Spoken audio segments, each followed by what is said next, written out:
I drove to Blackwater the morning after we buried my mother.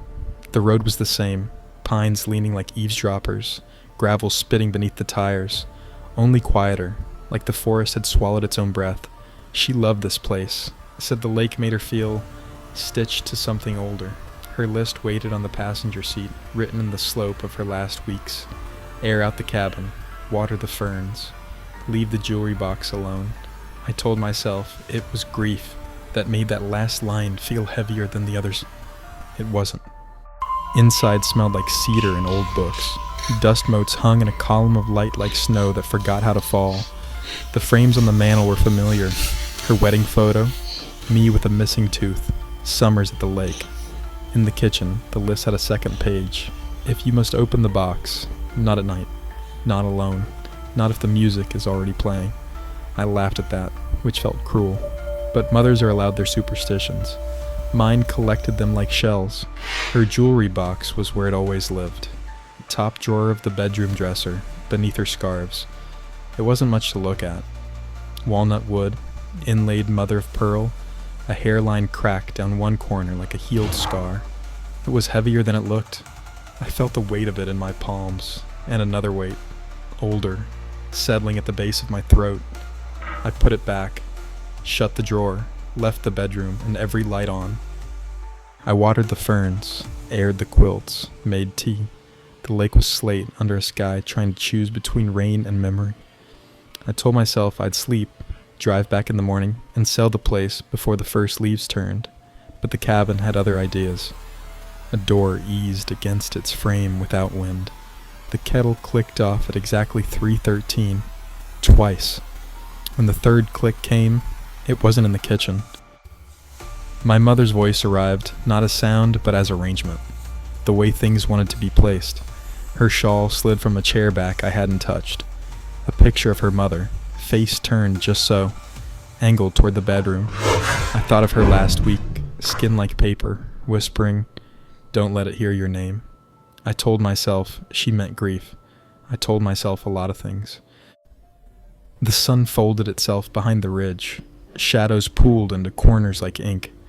I took the list from my pocket, thumbed the second page. Not at night, not alone. "Tomorrow," I said out loud. My voice sounded borrowed, but the drawer had swelled in the humidity, and something inside it tapped once. Not metal, not wood, something between. I didn't mean to open it.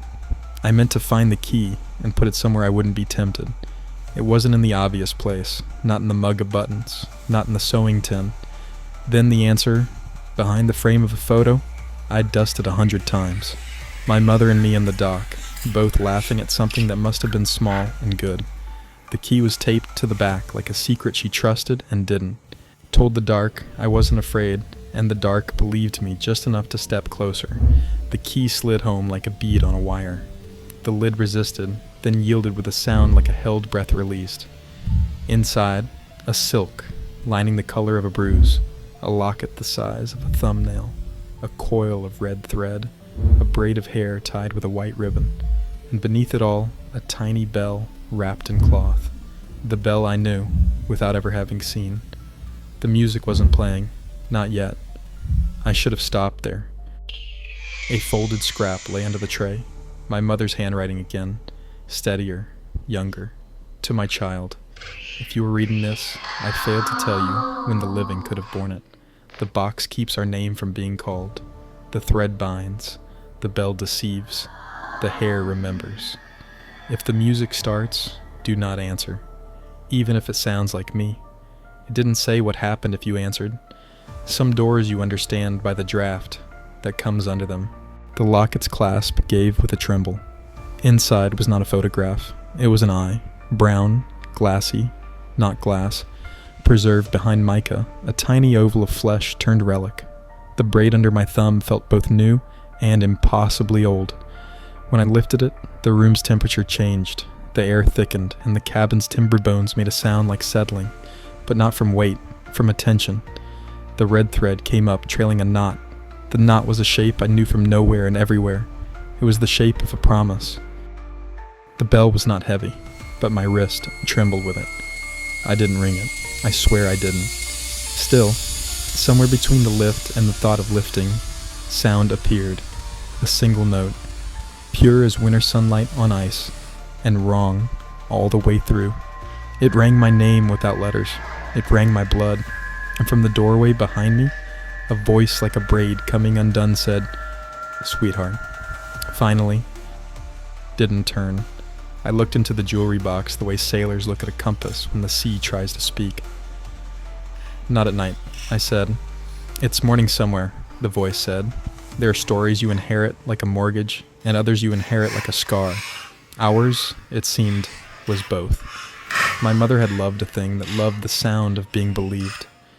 When she stopped believing, it wanted me.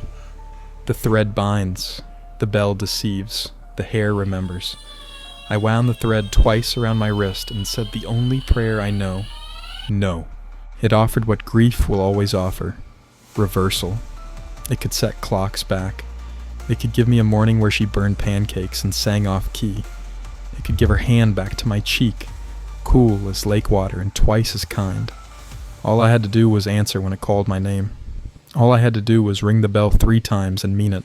I held the braid. It warmed under my fingers the way a stone remembers the sun that left it. Tell me something only she would know, I said. It did. And in the telling, it told me nothing about her and everything about me. Things that know you that well don't love you. They colecchos. Took the locket, eye shining, and set it on the silk beside the bell. I fed the braid into the box in a circle like a nest. I wound the red thread around the bell's stem and tied the knot as my fingers insisted they remembered how.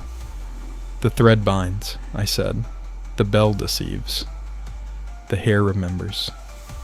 The music started by itself then, the same 2 notes from the kitchen, from the list, from the line between sleep and falling. I didn't answer, not my name, not anything. I hummed no, until no felt like a person in the room with me. The house sighed. Something in the timbers uncoiled and lay down. The kettle in the kitchen clicked on by itself, then off again, as if confessing. I taped the key behind the same photograph she'd used, my fingers remembering the angle without looking. I turned every light off as I left the room. On the porch, the lake had changed color, from slate to something like forgiveness. It would change back. Things do. I locked the cabin and put the list in my pocket. On the second page, 1 more line had appeared, in a handwriting that could have been hers or mine. If the music starts again, don't answer, even if it sounds like you. I drove away. In the mirror, the cabin grew smaller and smaller, and then it didn't. Some places you never leave. You just get good at pretending you did.